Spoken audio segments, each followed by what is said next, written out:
Oke, balik lagi dengan Kang Mehmet di sini di Clovertech ID.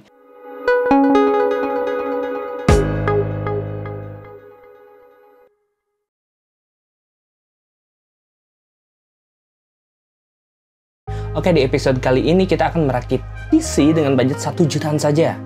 Nah, PC ini akan ditargetkan dapat digunakan untuk melakukan editing dasar macam edit software Photoshop maupun digunakan untuk editing video.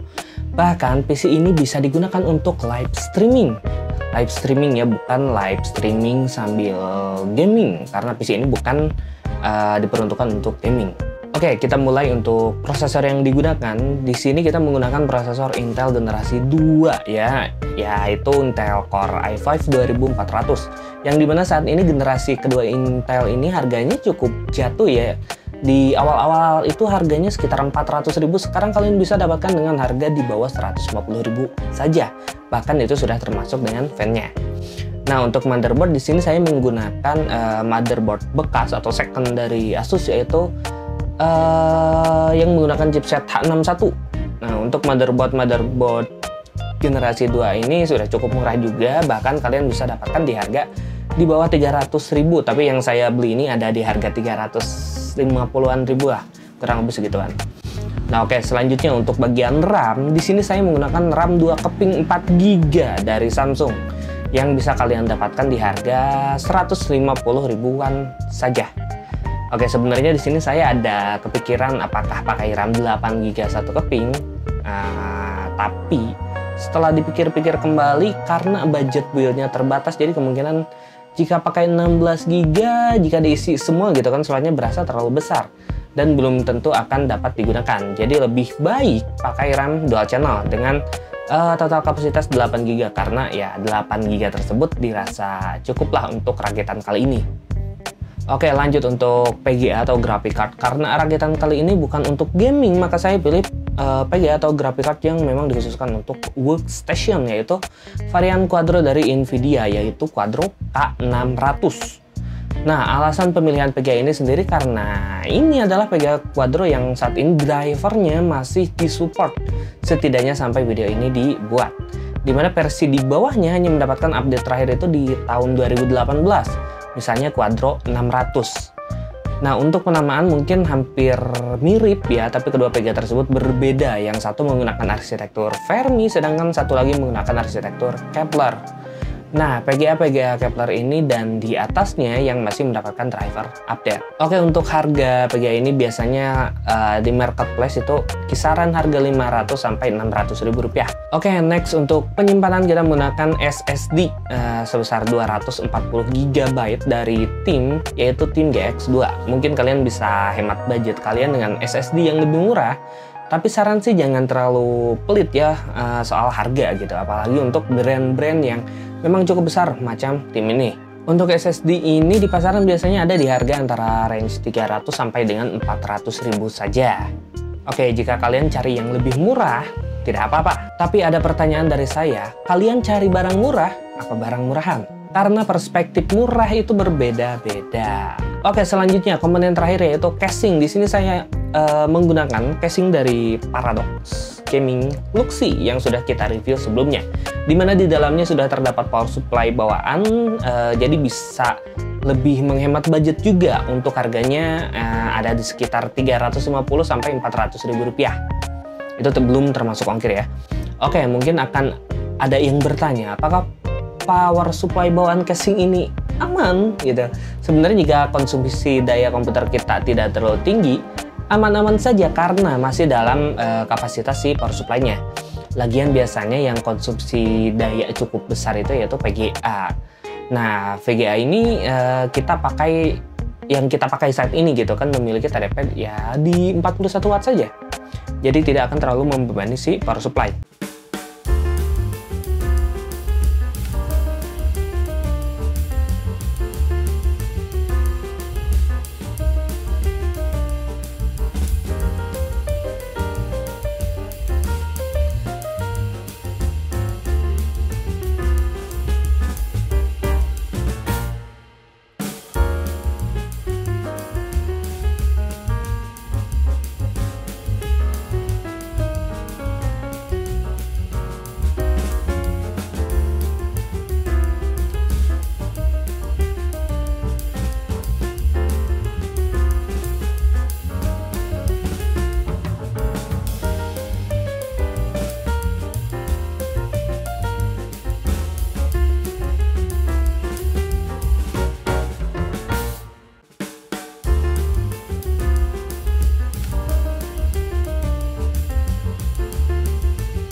Oke, jadi kurang lebih total rakitan kali ini menghabiskan budget sekitar segini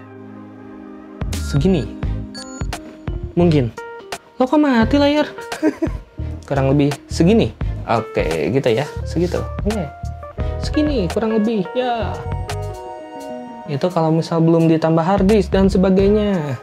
Oke, untuk harganya sendiri sebenarnya emang hampir mendekati 2 juta ya, karena perhitungan ini belum termasuk ongkir dan sebagainya juga. Oke, kita lanjut saja ke pengetesannya.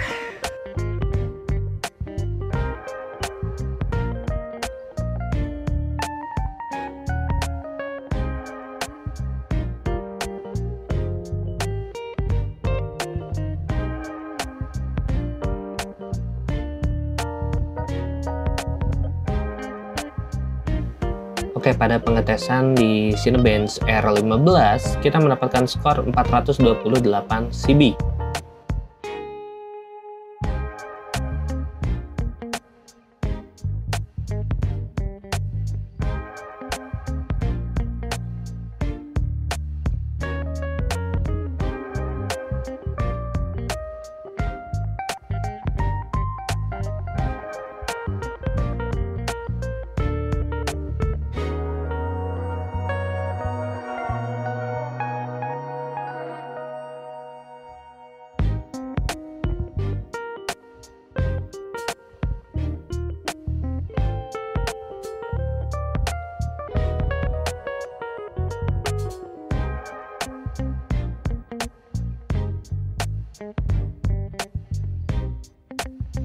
Dan pada PC Mark 10 kita mendapatkan skor 2417, di mana untuk skor esensialnya kita mendapatkan 6308 poin, sedangkan untuk produktivitas kita mendapatkan 4210 poin, dan untuk poin digital content creation-nya itu ada di 1444.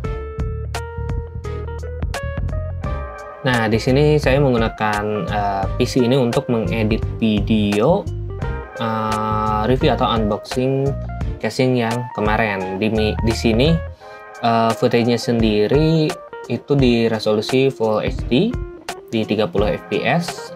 Ini cukup nyaman untuk pengeditannya ya. Ditambah beberapa efek yang cukup ringan, itu gak ada masalah. Nah, paling kalau misal kalian ternyata pengen mengedit di resolusi lebih tinggi ataupun frame rate lebih tinggi, itu kalian harus ya pinter-pinter lah, sabar, karena mungkin akan agak kurang lancar dalam hal pengeditannya. Oke, selanjutnya kita mencoba untuk melakukan rendering, dimana video yang kemarin itu durasinya kurang lebih 7 menit 46 detik ya. Nah, di sini saya ingin menunjukkan dua metode rendering. Yang pertama itu menggunakan GPU rendering atau CUDA karena ini pakai Nvidia. Terus ada juga dari CPU rendering atau ya dari full prosesornya saja.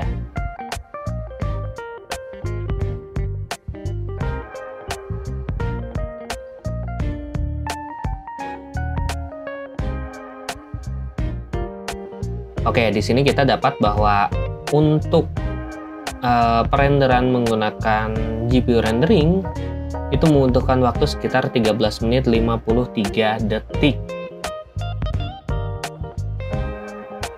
Sedangkan untuk CPU rendering ini masih belum selesai.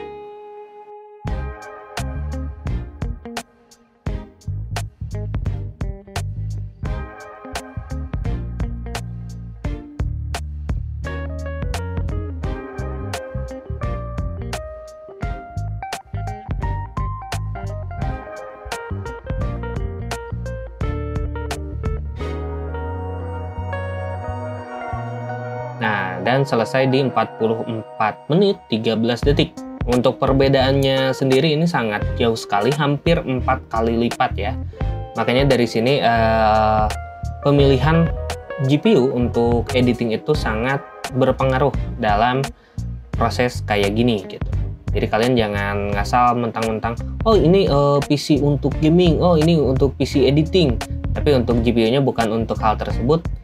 ya itu akan memakan waktu lebih banyak dibanding dengan biasanya.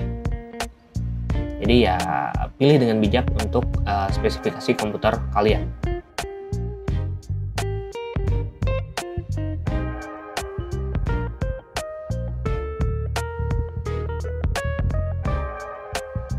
Oke, selanjutnya editing menggunakan software Photoshop, di mana saya di sini di video ini saya sedang mengedit thumbnail ya untuk video yang kemarin. Nah, di sini saya nggak nemuin masalah sih, cuman untuk Photoshop sendiri sejak versi 22 ke atas atau yang 2022 sisi 2022 dia emang bakalan ada masalah karena membutuhkan VRAM lebih dari 1,5 GB, sedangkan untuk yang Quadro ini dia kan VRAM-nya hanya 1 GB.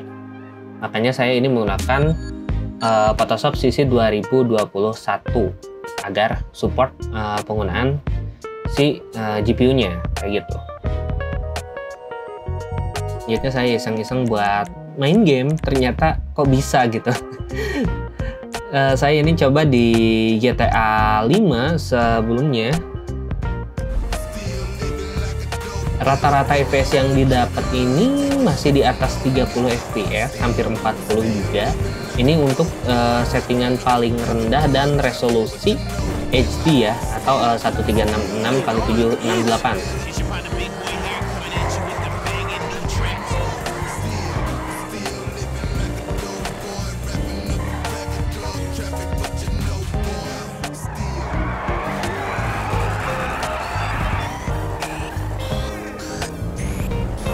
Terus saya coba untuk naikkan resolusinya ke Full HD, ternyata kurang nyaman karena hanya dapat FPS di bawah 30. Malahan kadang ada beberapa FPS drop bisa di bawah 20 FPS kayak gitu.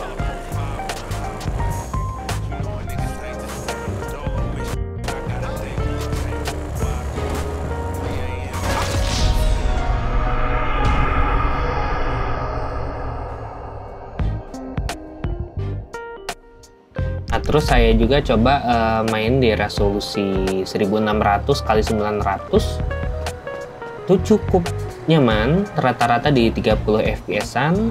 Cuman ya kalau misal agak pengen lebih lancar lagi, mending di resolusi HD tadi.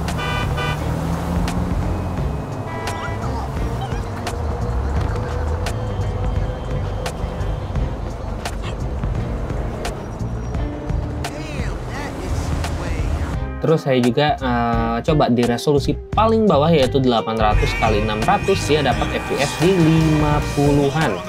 Cuman ya gambarnya burik gitu ya. Jadi ya daripada burik kayak gini, mending yang tadilah yang resolusi HD itu udah cukup untuk saya.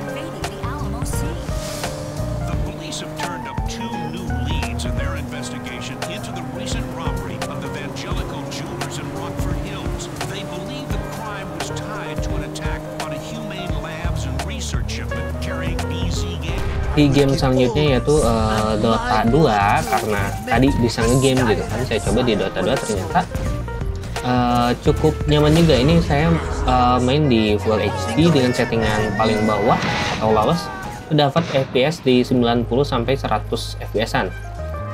Yang mentok-mentok kalau misal drop itu sekitar 80-an, dan ya itu masih cukup nyaman. Terus saya coba buat naikkan settingannya naik 1 bar aja ke settingan medium gitu kan.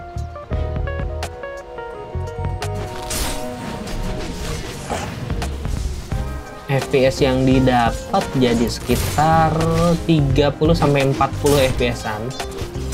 Agak kurang nyaman sih, cuman kalau misal kalian bisa atur-atur biar enak itu bisa juga. Cuman kalau misal kalian emang nggak terlalu mementingkan kualitas grafis, ya ini playable.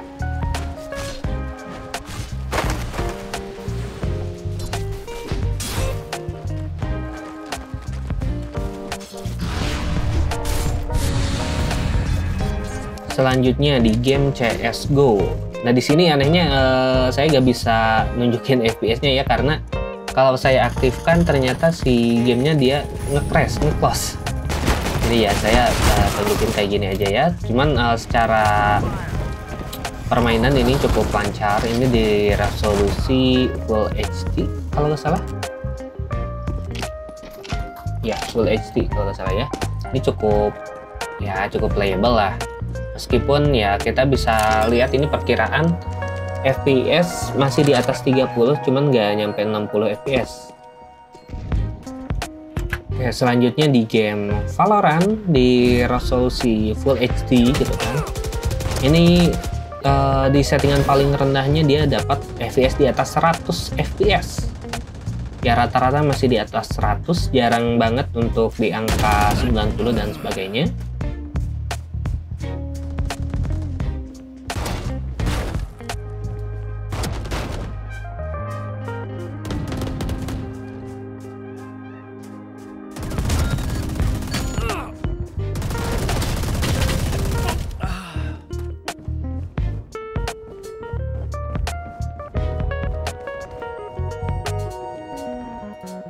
Terus saya coba buat naikin settingannya dan dapat FPS ya masih cukup nyaman, yaitu di angka 60-an lebih ya, 60 sampai 90-an.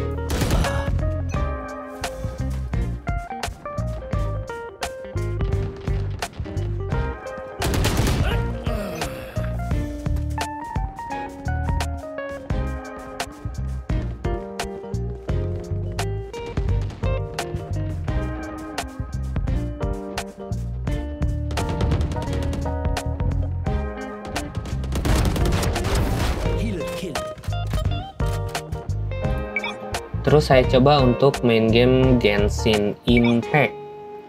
Nah di Genshin Impact ini saya settingan ya kurang lebih seperti ini.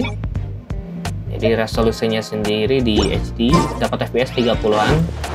Oke, masih playable menurut saya.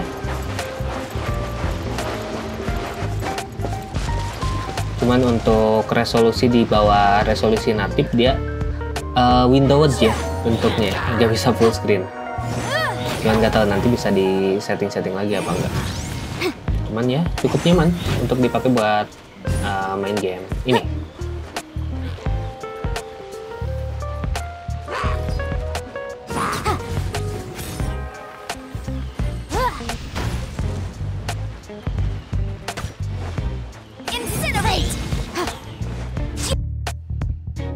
Nah untuk konsumsi dayanya sendiri saat idle dia hanya memakan daya sekitar 46,9 watt saja, dan saat full load kurang lebih ada di 119 watt saja. Kalau coba PC 1 juta, coba tes Need for Speed Hot Pursuit, grafik bagus tapi buat PC lo enggak, ini buat streamingnya aja, main gamenya di komputer yang satu lagi, jadi ini pakai 2 komputer, jadi beda ya. Kalau buat sambil game sambil streaming mah ya ngaco aja budget seginian. Ya kira-kira lah.